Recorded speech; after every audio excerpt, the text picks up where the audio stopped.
धन्यवाद। ई की है कि अहाँ के शिव पार्वती से जुड़ल कथा से अहाँ के शंकर पार्वती जी मतलब शंकर जी के मतलब प्राप्त करे के लगी हाँ लगायत अपन पति के मतलब अपन सुहाग के मतलब संरक्षण करे के लगी लगायत और सब परिवार के संरक्षण सुरक्षा के मतलब स्वच्छ रखे के लगी ई सोमवारी साउन के की है कि 1 महीना होना तो आज तक के नहीं है शास्त्र में मतलब ये अहाँ के मलेमास के वजह से जना 18 गते से मतलब सोमवारी मानल जाए है। इस साल 2टा सोमवारी होता है हाँ तो 18 गते होना तो अभियो कर रहा है साउन के महत्व से हाँ तो मेन की है कि मतलब एमें अब अविवाहित विवाहित दुनू करे छे। विवाहित मतलब मेन तक ये है कि अपन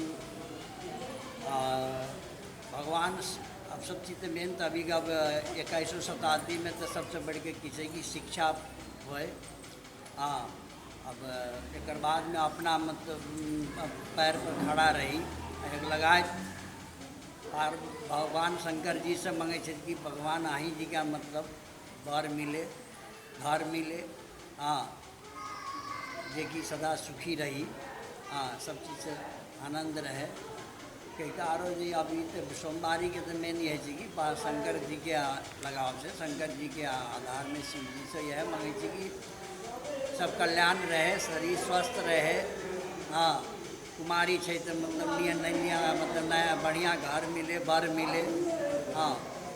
धनुष मंदिर में कतेक बेसी से बेसी पहले के तुलना में पछिलका साल के तुलना में एहि साल बेसी भक्तजन सब अबे है कि नहीं अबे है या कि अल से अहाँ के हम सब देखे छे परशुराम तालाब जो है वही ल जाए है बेसी भक्तजन सब वास्तविक कथी है? देखियो अभी अहाँ के की है कि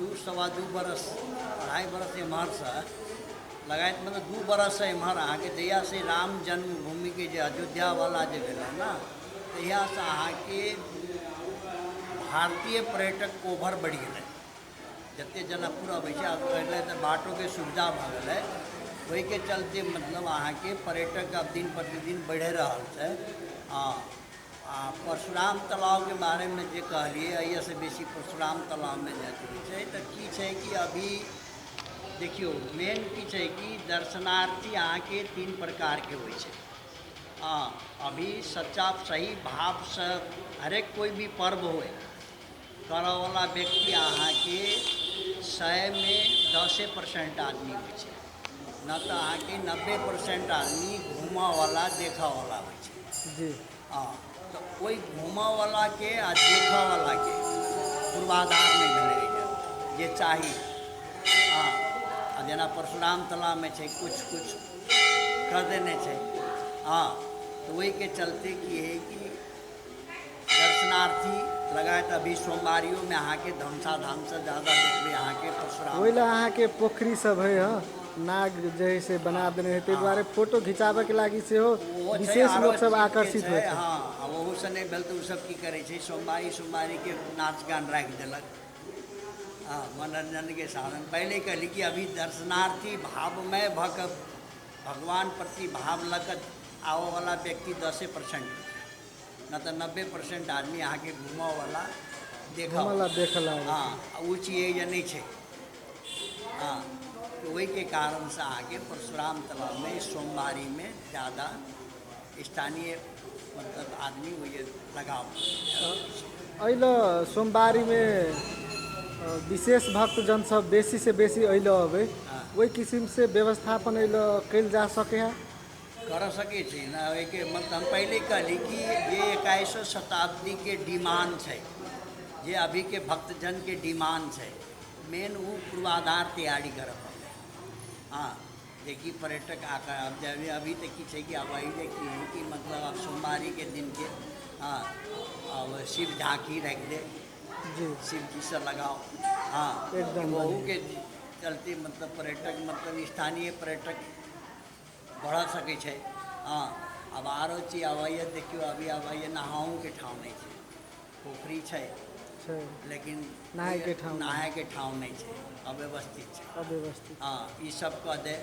हाँ अब जना पहले कहली कि पर्यटक ये अभी 21 अभी के समय के अनुसार के नहीं है वहाँ डिमांड नहीं है, वही के हाँ। कारण से अज ओते सोमवारी में पर्यटक मतलब लोकल यहाँ अभी सोमवारी में तो लोकल पर्यटक आवे के चाहिए, लोकल लोकल। दर्शनार्थी अभी जी, है जी। 5 कोसवरी परी के, तो ओकर पूर्वाधार बना दिया पड़े। मेन की है कि अब पहले कर ली कि अब शिव जी के अभी साउन के छै तो शिव आचारी मतलब शिव झांकी, हाँ चाहे कोनो एक मनोरंजन के साधन ये सब जे भऽ जाए। हाँ अंत में अपने जैसे दर्शनार्थी सबके की कहला चाहबे? हम तो ये कहबे कि भक्तजन के कि मतलब अभी आडम्बरी दिसन नहीं जाओ। हाँ जब व्रत करै छी कोई भी है, हमारा माय हो या बहन हो, हाँ या बेटी हो, जे भक्त जे व्रत करै छी सोमवारी के, हाँ तो अहाँ ई रोमांटिक दिसन नहीं जाओ। भाव में जब पेट के भूखा रखै छी, भाव जब जगबै छी, सोमवारी करै छी तो भगवान में पूर्ण लीन भऽ जाओ। अहाँ ये चाल पाल मतलब कलयुग से कोई मतलब नहीं है। अरे कम से कम तो एक हफ्ता में 1 दिन तक है, वो महीना में 5 दिन, 5 दिन अहाँ के मतलब की है कि भाव में जगालू जे कि बतैने छी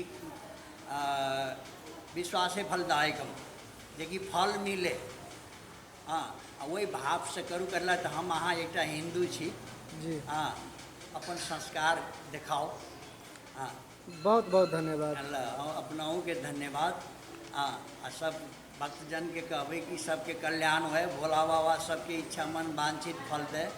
हाँ धन्यवाद। भाव में जगावे। हाँ धर्म, हाँ यह कहते हम अपन दू सब यहीं तुम्हें जय श्री राम। जय श्री राम।